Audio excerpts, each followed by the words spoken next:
Hello बच्चों, मेरी पाठशाला में आपका स्वागत है बच्चों। आज हम पाठ 6 बोलते शब्द।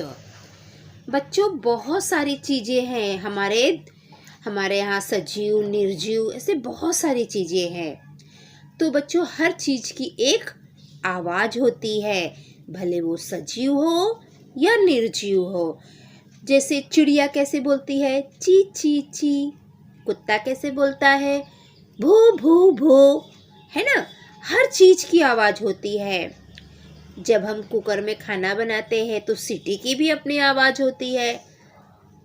मतलब सजीव निर्जीव कुछ भी हो बच्चों, हर चीज़ की आवाज़ होती है। जैसे हम ताली बजाते हैं तो बच्चों देखो, ताली की भी अपनी आवाज़ होती है। उसी प्रकार आज हम कुछ पक्षियों की, कुछ सजीव निर्जीव की आवाज़ों के बारे में जानकारी प्राप्त करेंगे। ठीक है बच्चों? चूड़ियों की खनखनाहट। चूड़ियों की आवाज़ कैसी होती है बच्चों? ये देखो, खनखनाहट। चूड़ियों में कैसी आवाज़ होती है? आप लोगों को सुनाई दे रहा होगा। ये चूड़ियों की आवाज है। पत्तों की खड़खड़ाहट। बच्चों, जब पेड़ों में पत्ते सूख जाते हैं और जब हवा चलती है तो उन पत्तों की भी एक आवाज होती है और वो आवाज होती है खड़खड़ाहट। हवा की सरसराहट। हवा की आवाज कैसी होती है बच्चों? सरसराहट। जब हवा एकदम तेज चलती है तो उसकी आवाज होती है सरसराहट। बादलों की गड़गड़ाहट। बरसात होने के पहले बादल कितनी जोर से गड़गड़ाहट की आवाज आती है बच्चों। बिजली, जब बारिश तेज आती है तब आसमान में बिजली देखो कड़कती है। आप लोगों ने आवाज जरूर सुनी होगी। बहुत जोर से बिजली की आवाज आती है, कड़कड़ाहट। और जब पक्षी उड़ते हैं तो इनके पंखों की भी अपनी आवाज होती है बच्चों, फड़फड़ाहट। घुंघरू की आवाज होती है छम छम छम।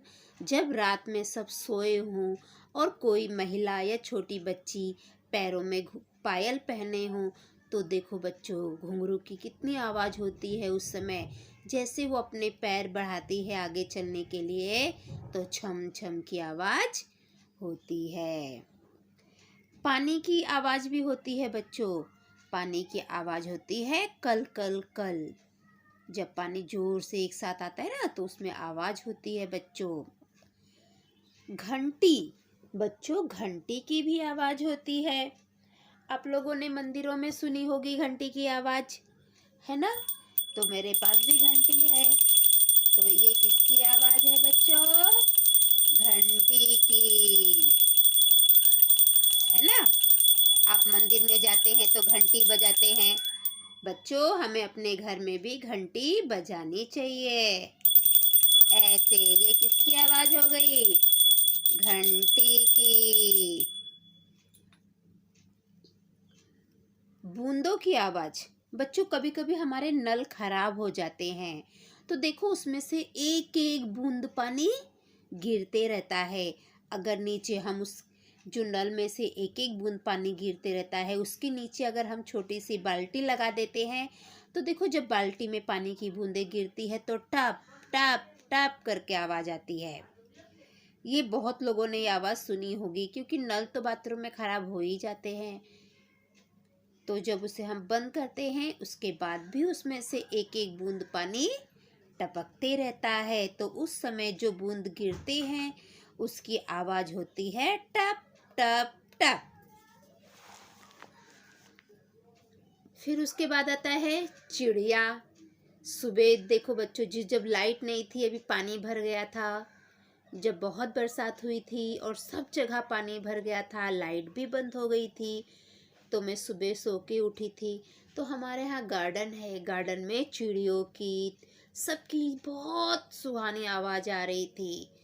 सारा वातावरण पक्षियों की आवाज़ से गूंज रहा था। क्यों? क्योंकि उस समय लाइट भी नहीं थी, नहीं तो हम टीवी चालू करते हैं। रोडों पे बस वाहन यहाँ वहाँ आती जाती है, उनकी आवाज़ों में चिड़िया की आवाज़ दब जाती है, हमें सुनाई नहीं देती है। लेकिन पानी भरा हुआ होने के कारण सब जगह की लाइट बंद थी, कोई रोड पर अपने वाहन को लेकर नहीं जा सकता था। तो उस समय हमें चिड़ियों की और पंछियों की आवाज़ सुनाई दे रही थी। तो चिड़ियों की आवाज़ होती है चहचहाहट। घोड़ा, घोड़ा कैसे बोलता है? हिनहिनाहट, घोड़े की आवाज़। भौरे की गुनगुनाहट। मक्खी, मक्खी देखो बहुत सारी मक्खी होती है तो भिन भिन भिन भिन भिन भिन आवाज़ आती है, भिन भिनाहट। बकरी मिमियाना। सियार का हुआ हुआ। कौवे की काव काव काव। सांप की फुफकार। कबूतर की गुटरगू। हमारे यहाँ बहुत कबूतर है बच्चों, लाइन से कबूतर बैठे रहते हैं। और हाथी की चिंगार। तो बच्चों ये हमने बहुत सारे आवाज़ सुने। तो मैंने तो आपको दो ही आवाज़ सुना पाई, एक चूड़ी की आवाज़ और दूसरी घंटी की आवाज़। ठीक है बच्चों, तो चलो अब हम आगे देखते हैं कि और हमें क्या करना है।